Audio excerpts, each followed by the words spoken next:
Hello everyone, welcome to the channel. My name is Alexi and this is Soto-Tek. In this video, I'm going to make a specs comparison between the Galaxy M51 and the Galaxy Note 10 Lite. In my opinion, two of the best Samsung's mid-range phones of this year, with a lot of similarities but also a few key differences that might be a deal breaker for you depending on your liking and needs. Let's begin with the price to start putting things in context.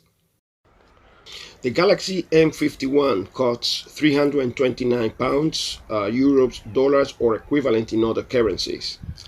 The Galaxy Note 10 Lite had a price at launch in January of £529, euros, dollars, and equivalent in other currencies, but you can even find it now for under £400.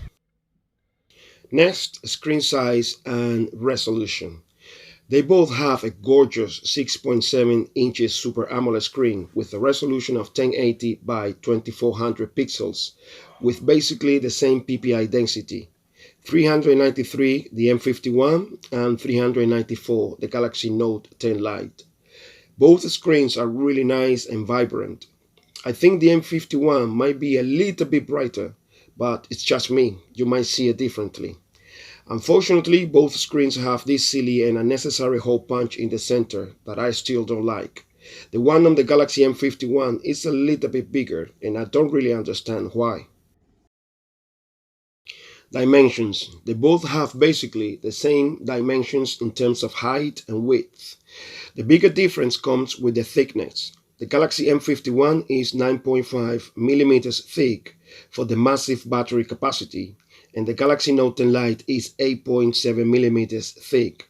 But in reality, when you hold both of them together, you hardly notice this difference, and this is really amazing. Both phones are made of plastic at the back, with the Galaxy M51 also having plastic frames and the Galaxy Note 10 Lite aluminum frames. And I am absolutely fine with that because they are both more durable and will stand few more drops than the so-called premium phones with glass back. Fortunately, they both come with a headphone jack, and once again, this is a big yes for me. Both have the power button and the volume keys on the right.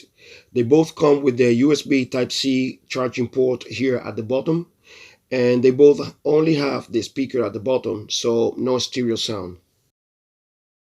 Battery capacity. The Galaxy M51 has a massive and monstrous non-removable 7000 mAh battery capacity with 25 watts fast charging, and the Galaxy Note 10 Lite has a 4500 mAh battery capacity with also 25 watts fast charging. None of them has wireless charging, but the Galaxy M51 has reverse charging, and it can even be used as a power bank and charge other devices.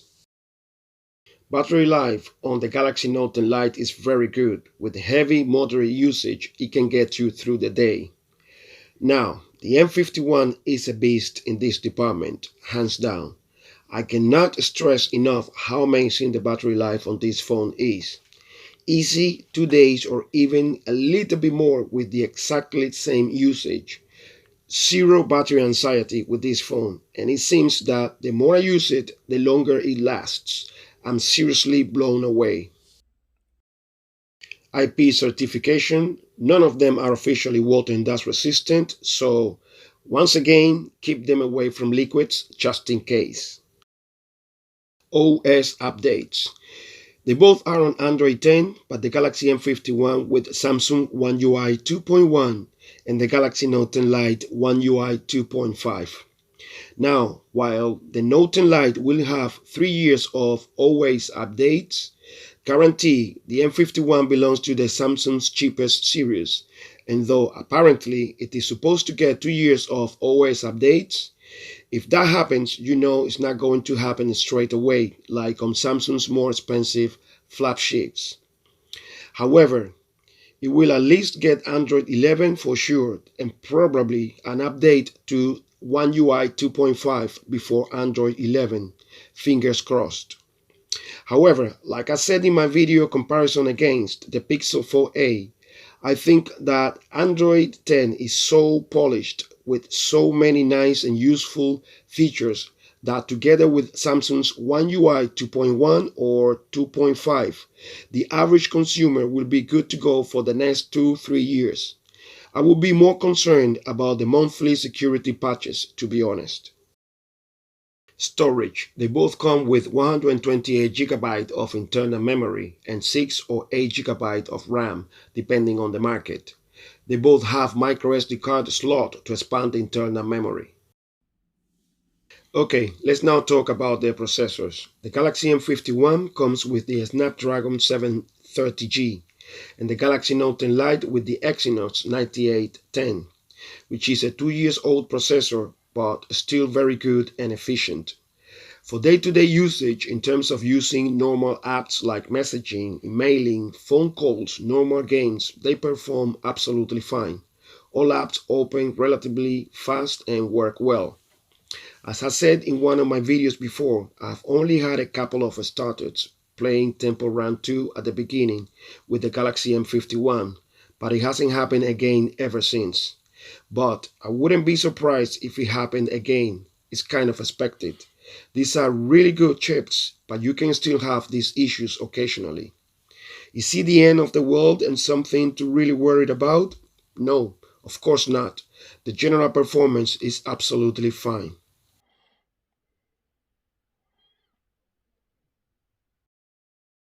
Unlocking methods. Both phones have very similar unlocking methods with a slight different implementation in only one case. They both have the 2D face unlock, the PIN number, password, the pattern, and fingerprint reader. And here is where you find the difference. The Galaxy M51 has it here on the power button, best place ever and where it should be. And the Note 10 Lite is an in-display fingerprint reader, which I think it was a noble attempt to solve the issue of giving phones more screen to body ratio, but it actually served more for technological bragging points. Sony offered the solution long time ago, here on the power button. Why are manufacturers still wasting time and more resources on the in-display fingerprint reader? Why?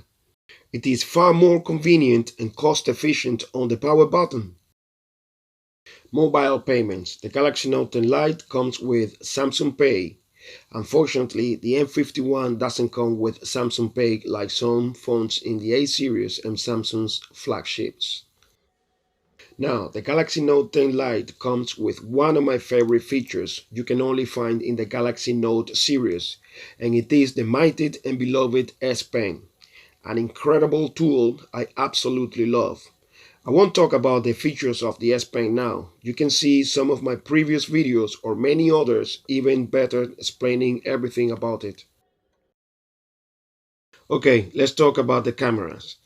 The Galaxy M51 has at the back a 64 megapixel main lens, but by default it's actually 16 megapixel, which I prefer. It doesn't have optical image stabilization. The second lens is a 12 megapixel ultra wide angle lens. The third lens is a 5 megapixel macro lens, and the fourth one is a 5 megapixel depth sensor. The front-facing camera is a 32 megapixel lens. With both cameras, you can record 1080p and 4K videos at 30 frames per second. The Galaxy Note 10 Lite has a 12 megapixel main wide lens, a 12 megapixel telephoto lens with 2 times optical zoom, both with optical image stabilization, and a 12 megapixel ultra wide angle lens. The front-facing camera also has 32 megapixels, and you can also record 1080p and 4K videos with both cameras. For more detailed info, check out the full camera comparison video. Both phones have very good cameras, especially for the price. I'm particularly impressed with the camera on the M51, despite a few shortcomings, especially if we take into account that none of the lenses has optical image stabilization. The pictures have very good dynamic range and are sharp, and videos are very stable, especially during the day. I honestly didn't expect it to be this good. The only thing I would have liked to see included is voice command to take pictures and record videos like you can do with the Note 10 Lite and other Samsung phones, and which I find very convenient sometimes.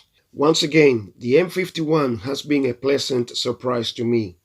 The amazing battery life, the placement of the fingerprint reader on the power button, which I love, and even the camera have been the highlights for me, and the things I have enjoyed the most.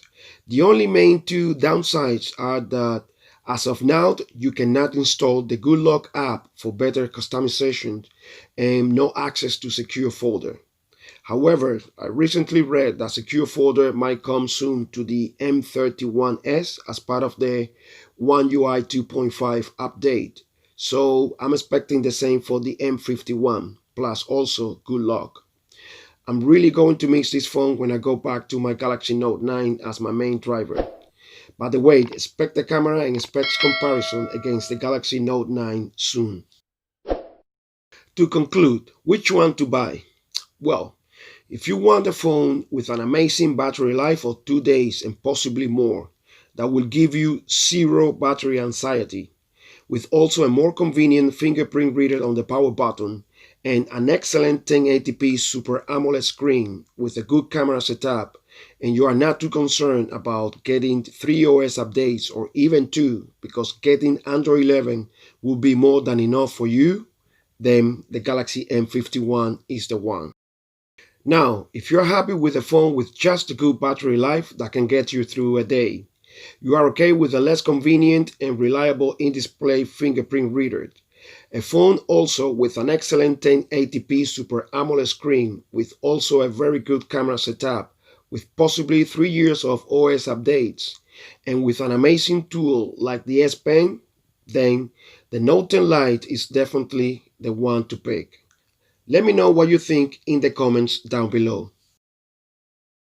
Thanks for watching this video. If you enjoyed it, please give it a like, and I would really appreciate if you subscribe to the channel and help me grow as fast as possible. Thanks to all those who have already subscribed. Once again, I really appreciate it.